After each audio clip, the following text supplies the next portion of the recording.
I have a question for you. Think for a moment about where you live. How is knowledge treated in your area of the world? I mean, in your country or in your online community. Is knowledge mainly based on facts, or are opinions without a real foundation good enough to take decisions? And do you have access to a diversity of information and to well-founded knowledge, for example, via libraries or independent bookstores? I'm asking these questions because I read this fantastic book called The Map of Knowledge. And the author does something remarkable. She shows us how knowledge traveled through time, and more precisely how knowledge goes to those cities that are defined by rather specific conditions. And the map she made brings us to some cities that I did not expect it at all. And you might be surprised too. In short, I have this book and several other amazing books that talk about the fascinating history of human knowledge. It is a history that is so relevant for today's world.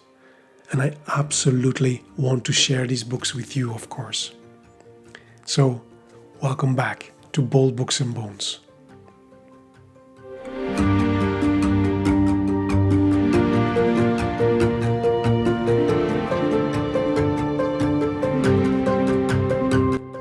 From this book by Violet Moller, we learn that throughout history, knowledge travels to those areas where there is political stability, where there is a regular supply and funding of new texts, where there is a pool of talented people, and I quote the author, most striking of all, there is an atmosphere of tolerance and of inclusivity towards different nationalities and religions. She argues that cross-cultural and cross-border collaboration is one of the most important factors in the development of science and of knowledge in general.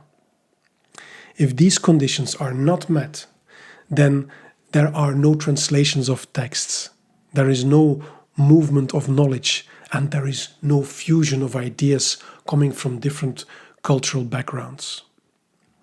So, inclusivity, tolerance and diversity of thinking are not used as some statements of political correctness, but as essential tools to evolve and grow as a human community.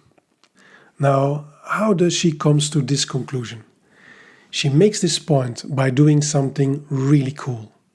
She follows 3 ancient texts throughout time, and these texts have indisputably shaped our human thinking about important scientific topics like medicine, mathematics, and astronomy. The journey starts when the authors wrote down their exceptional knowledge about 2000 years ago. And we learn that it wasn't at all a given that these texts would survive into the 21st century. And the journey in her book ends in the 15th century, when the printing press started to mass reproduce written knowledge. So when manuscripts survived until that point in time and were chosen to be printed, the knowledge they contain was safe, at least for a while. Now, let me very briefly introduce you to the 3 incredible books that she follows through the centuries. The first one is called The Almagest, written in the 2nd century AD. It is one of the most influential texts in human history. The author is Ptolemy, who was an Egyptian astronomer and mathematician, who used mathematics to explain the motion of the planets. This text has dominated our human thinking in many areas in the world for more than a millennium. And the title, Almagest, is a combination of Arabic and Greek and means the greatest. The second incredible important collection of writings that Violet Moller uses in her book comes from the hand of Galen of Pergamon, also 2nd century AD. He was a physician, a surgeon and a philosopher, and his work was for centuries enormously influential in the field of medicine. I have here a copy of some of his more psychological writings.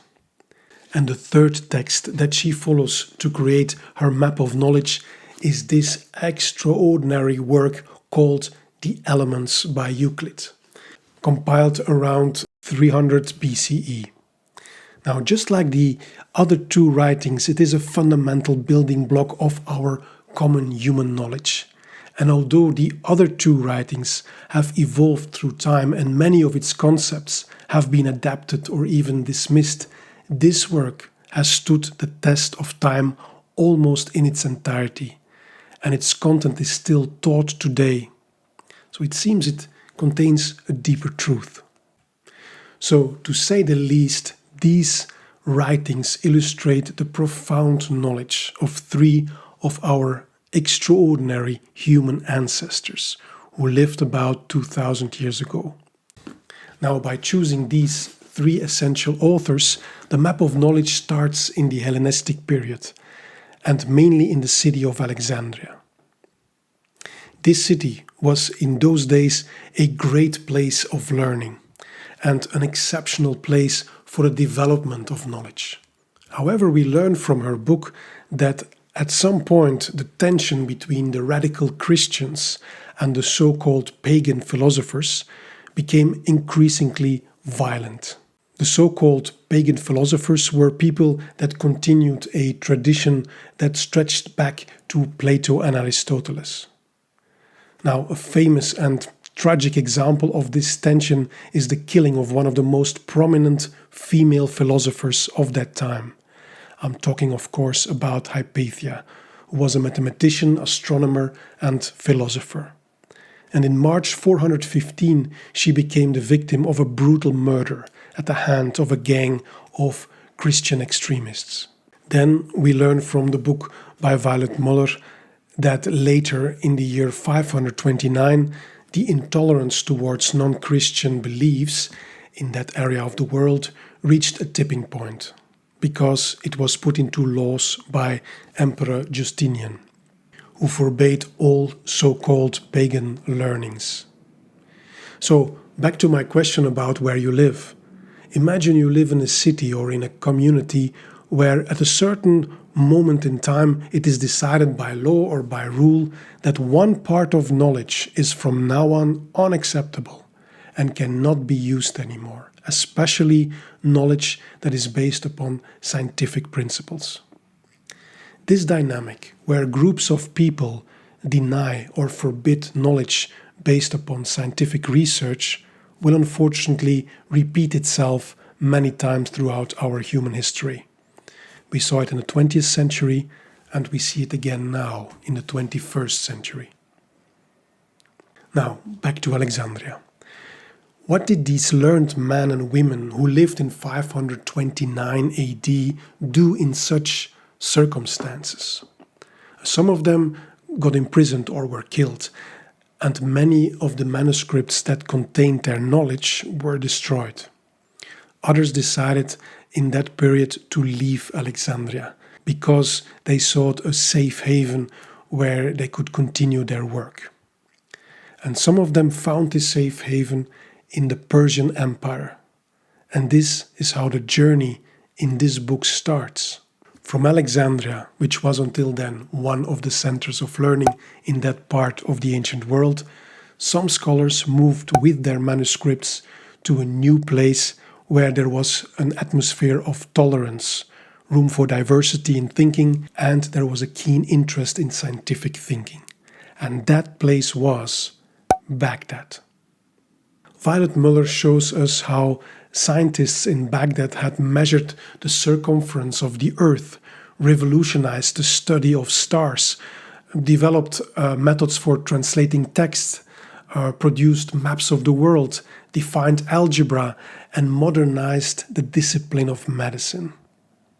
However, when the circumstances started to change in Baghdad, and that society started to close itself off to a diversity of thinking, the center of knowledge started to shift again.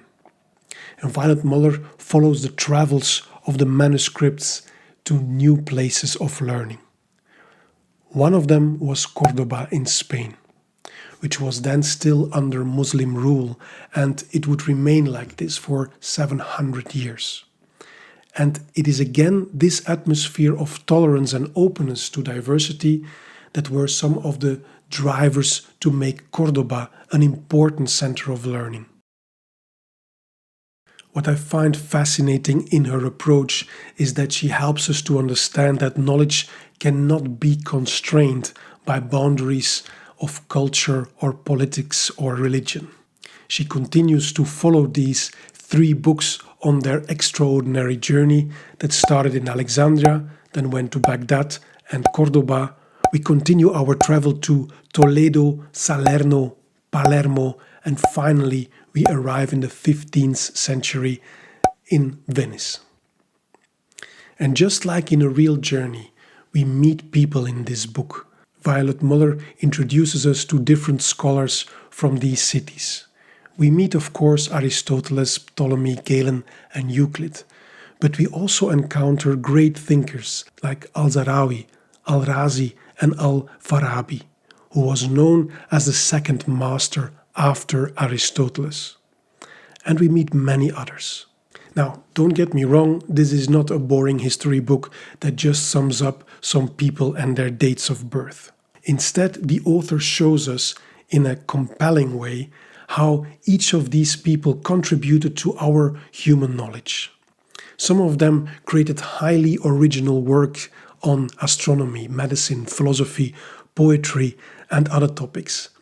Others enhanced these works, yet others copied these books to safeguard their existence for the future. And finally, there were those who translated them, so they became accessible to the world. In the first instance, the translations were, in general speaking, from Greek to Arabic, and then later in time, from Arabic to Latin.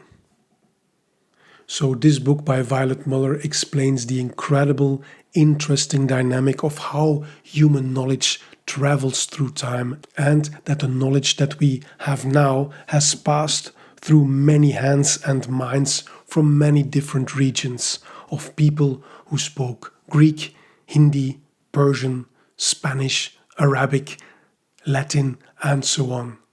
And each time knowledge is enhanced, improved, corrected, and newly created until it reached us here in the 21st century.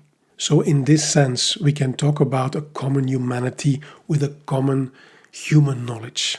Through the centuries, and regardless of borders or politics or religions, a body of knowledge is developed that can benefit all humans. I found this an exciting idea. Now, let me give you an example of a concept that we use every day and which is precisely an illustration of a common human knowledge. The concept is something that dominates all of our lives and is called algorithms. It is in essence a set of operations that need to be executed to obtain a desired result. As soon as we open one of our digital devices, information is pushed to us via algorithms. The fact that you found this episode of Bold Books and Bones is most probably the result of algorithms that match the title and the content of this episode with your personal profile. Now, how comes that we have algorithms? Where does this knowledge come from? If we want to trace back the origins of this idea, then we know that it is a part of mathematics.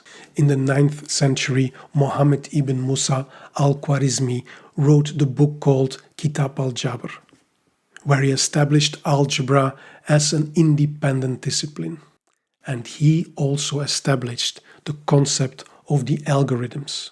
Khwarizmi was very likely influenced by Hindu, Greek, and Babylonian thinkers on mathematics. But then he added to this body of knowledge in an exceptional and original way. His text, the Kitab al-Jabr, was then translated from Arab into Latin in the 12th century as Algebra et al-Mukabal. And this is where the modern term algebra comes from. And that is why this knowledge becomes known and accessible in the Western European world. From this and many other examples, we could say that there was never a mother or a father of mathematics or other important concepts, but rather there are many mothers and fathers from totally different backgrounds and communities who contributed to it, each in their own time, and this contribution continues to this day, of course.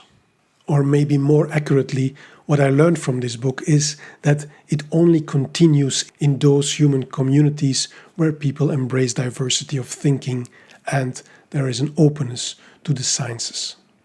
Now, in her book, The Map of Knowledge, Violet Moller talks about an extraordinary manuscript that was written in Arabic in the 10th century. And this book is called, or this manuscript is called, the Fihrist. I have here an English translation. It contains an overview of an extensive body of ancient knowledge. The author talks about Greek, Egyptian, Indian and Persian books, and it is fascinating to see how we can read in this manuscript that was originally written in Arab about Aristotle, Euclid, Archimedes and many others. The work was written by a man called Al-Nadim, who was the owner of a bookstore in Baghdad, and he created a catalogue of all the books he knew about. The word Fihrist means catalogue. However, this book is more like an encyclopedia, because it does not only give us an overview of the books that he saw, but also gives background information about the authors. It is an extraordinary book, which talks about books on philosophy and ancient sciences, on poetry, on law, on literature, on religious doctrine, on grammar, and even on alchemy. So the Fihrist is a wonderful reflection of the rich intellectual Arab world of the 10th century. Now let's return for a moment to the three writings that Violet Moller chose to follow through time by traveling along her map of knowledge. Violet also makes us aware of how fragile our written knowledge is, and that it is not a given that these texts on mathematics, medicine, and astronomy have survived until today. Many ancient manuscripts and modern books have been banned or deliberately be destroyed. The fate of scientific knowledge is often determined by the dominant belief of a certain community. So the question remains, in which kind of community do you live? How is knowledge treated in your corner of the world? Thank you for watching. Please share this episode with someone that might be interested. Stay free, stay curious, and hope to see you in the next episode of Bold Books and Bones. Bye.